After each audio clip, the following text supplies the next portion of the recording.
Hi and welcome back to my blog. As some of you may have seen, I'm working on a point-and-click game with pixel art graphics.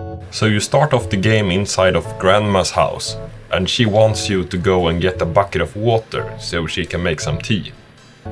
So you go out to fetch some water, and then something happened. I don't want to spoil it. However, you end up getting teleported to this place where there's a shopkeeper.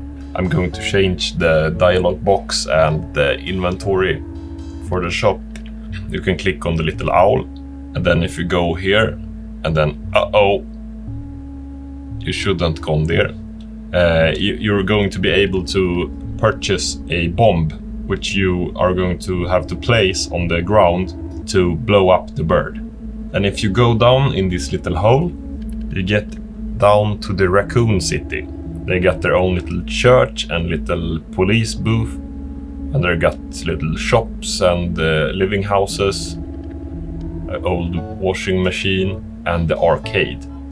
And the arcade is where you can earn some money, which you're going to be able to purchase the bomb from the shop.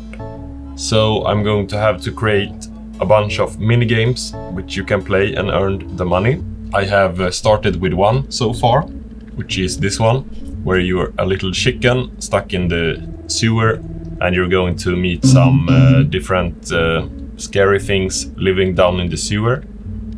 It's a bit buggy right now, but I have added so that when you collect the coins, it adds those coins to your score, or to you get money.